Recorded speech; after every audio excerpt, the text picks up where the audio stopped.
मैं बात कर रहा था उस राबिया बसरी की। राबिया के माने चार के होते। ये राबिया उनका नाम क्यों रखा गया? इसलिए कि अपने बाप की वो चौथी बेटी होती है। तीन बेटियां उनसे पहले उनकी बहनें पैदा हो चुकी थी।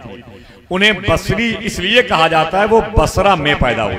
जब उनके बाप रोते रोते सो गए, ख्वाब में अल्लाह के नबी तशरीफ लाए, तो मेरे आका पूछते, मेरी नेक बंदी राबिया बसरी के बाप, रोने की वजह क्या है?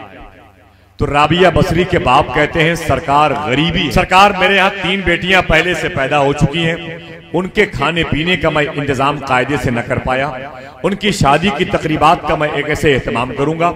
मैं ये सोच रहा हूं फिर ये चौथी बेटी पैदा हो गई है। मैं बहुत परेशान हूं, बहुत मुतमईन हूं, बहुत बेचैन हूं। मेरे घर की मुफलिसी खुशहाली में कैसे तब्दील होगी? मेरे आका फरमाते, मेरी नेक बंदी राबिया के बाप, एक कागज और कलम लेके आओ। क्या फरमाया? जोर से बोले, जोर से बोले। एक कागज और कलम लेके आओ। ख्वाब ही में राबिया बसरी के बाप कागज और कलम लेके आ गए। मेरे आका फरमाते हैं, हेडिंग बनाओ, ऊपर लिखो, ये खत अमीरे बसरा के नाम। उसके बाद जो जुमला मेरे आका ने लिखवाया था राबिया बसरी के बाप से, आपके दिल को छू गया, तो दो चार लोग तो जरूर दिल से सुभान अल्लाह कहें। मेरे आका फरमाते हैं, ऊपर लिखो, ये खत अमीरे बसरा के नाम। नीचे लिखो, ऐ अमीर बसरा, रोजाना तुम मेरी बारगाह में मोहब्बत से दुरूद शरीफ पढ़ते थे, कल तुमने दुरूद शरीफ क्यों नहीं पढ़ा? जुर्माना अदा कीजिए। मेरे आका फरमाते, आगे लिखो, इस जुर्माना की कीमत कितनी होगी? 400 चांदी के सिक्के। हम कभी नहीं पढ़ते, कोई पूछने वाला नहीं है। अमीर बसरा एक दिन नागा कर दिया तो मदीने वाले आका नाराज हो गए। अल्लाह अल्लाह अल्लाह। सुबह को उठ के राबिया बसरी के बाप उस कागज को लेते और अमीर बसरा के महल के मेन गेट पर खड़े हैं। वॉचमैन को उस खत को देते हैं और कहते हैं कि ये खत अपने मालिक तक पहुंचा दे। जैसे उस खत को लेके नौकर अंदर एंट्री किया और अपने मालिक यानी अमीर बसरा को उस खत को दिया। अमीर बसरा ने उसे पढ़ा और अपने नौकर, अपने खादिम, अपने दरबान से कहा, खबरदार, ये खत जो लेके आ रहा है उसे अंदर मत आने देना।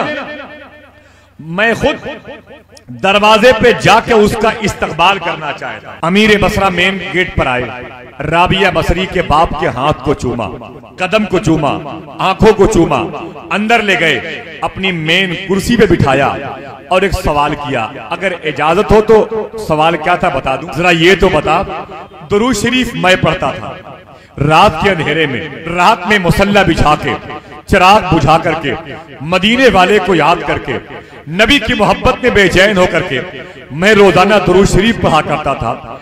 मेरे दुरूद शरीफ पढ़ने की खबर मेरी बीवी को नहीं, मेरी बेटी को नहीं, मेरे महल के कनीजों को नहीं। तुझे कैसे मालूम कि मैं रात के अंधेरे में दुरूद पढ़ता हूं? तो राबिया बसरी के बाप ने कहा, मुझे भी नहीं मालूम था, वो तो ख्वाब में मदीने वाले आका ने मुझे बताया। सुभान अल्लाह, सुभान अल्लाह, अल्लाह अल्लाह।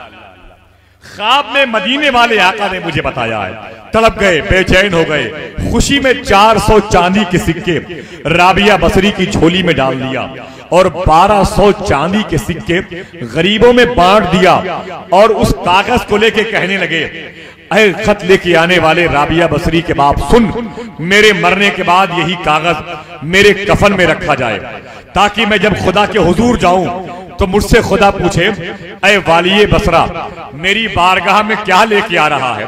तो मैं कह दूं, ऐ मेरे मौला, तेरी शान के लायक मेरे पास एक सजदा भी नहीं है, तेरी शान के लायक मेरे पास एक टूटा हुआ रुकू भी नहीं है, तेरी शान के लायक मेरे पास एक पाकीज़ा खुशूर खुदू से कुरान की पारों की तिलावत का जज्बा भी नहीं है। हाँ, लेकिन ये कागज बता रहा है कि मैं जिंदगी में तेरे महबूब पर दुरूद शरीफ पढ़ता था। सुभान अल्लाह, तो ये कागज मेरे जन्नत में जाने का सर्टिफिकेट